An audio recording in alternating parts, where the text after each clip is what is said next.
take stock of the successes that we have registered, and as well acknowledge the challenges that we continue to face in the crusade against HIV and AIDS.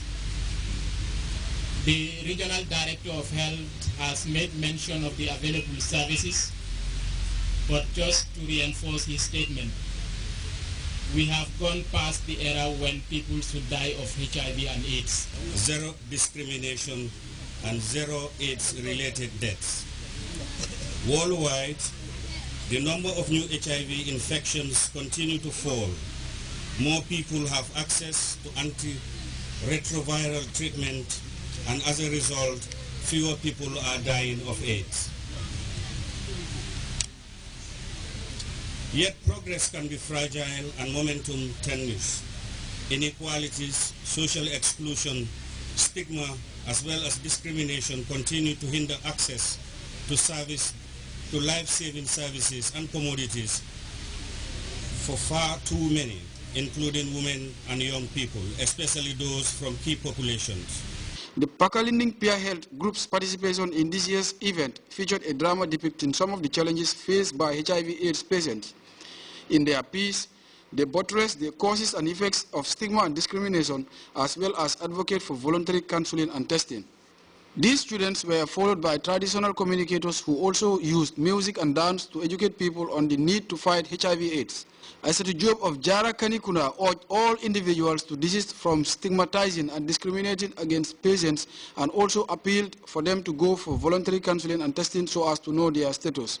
Based on evidence on the HIV regional situation, this year's World AIDS Day will be observed in the LRR region. Recent studies show that the prevalence is highest in LRR as compared to the rest of the country.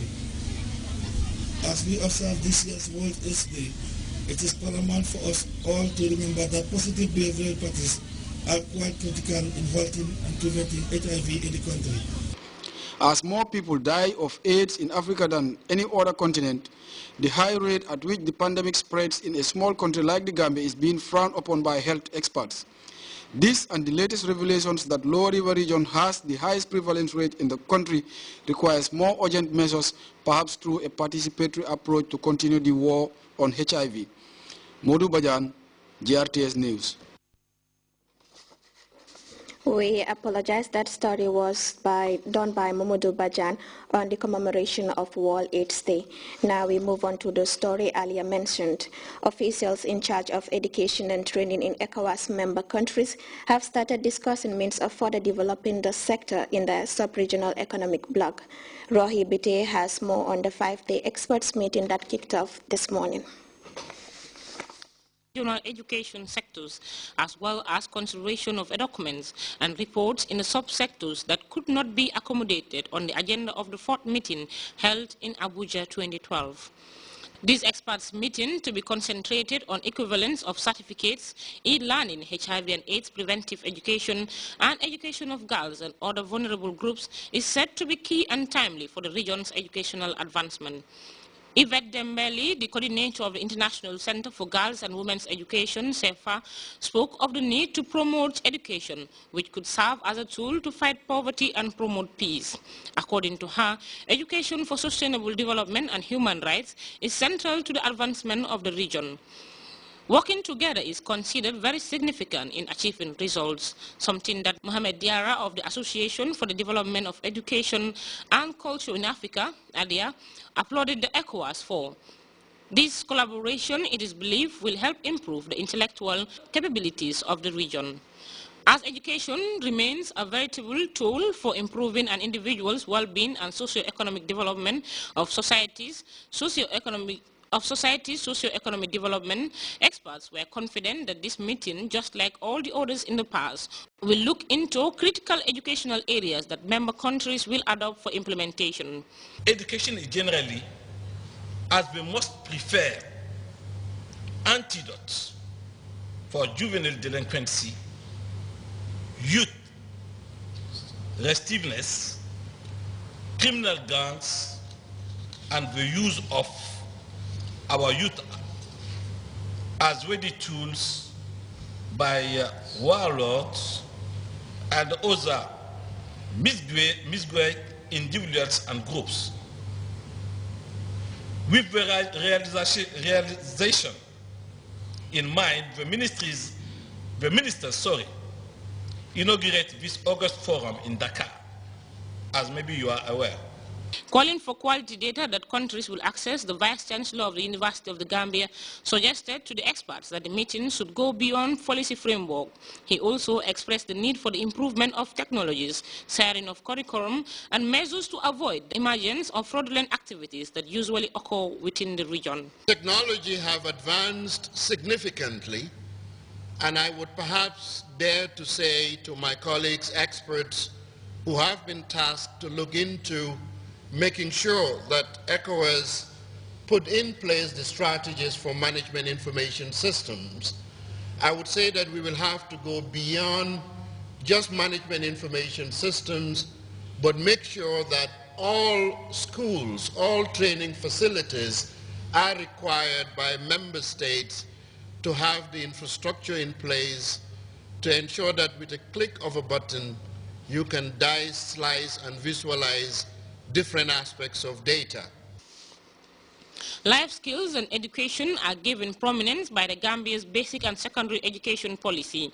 This is said to be helping learners acquire knowledge and skills as well as positive and adaptive behaviors relevant to their self-fulfillment. Similar developments are also registered by the Ministry of Higher Education. E-learning method. Over 3,000 teachers have been trained to improve their competency levels in English, mathematics, and science. Teacher training modules on distant learning are also used to replace the traditional didactic method of teaching and learning.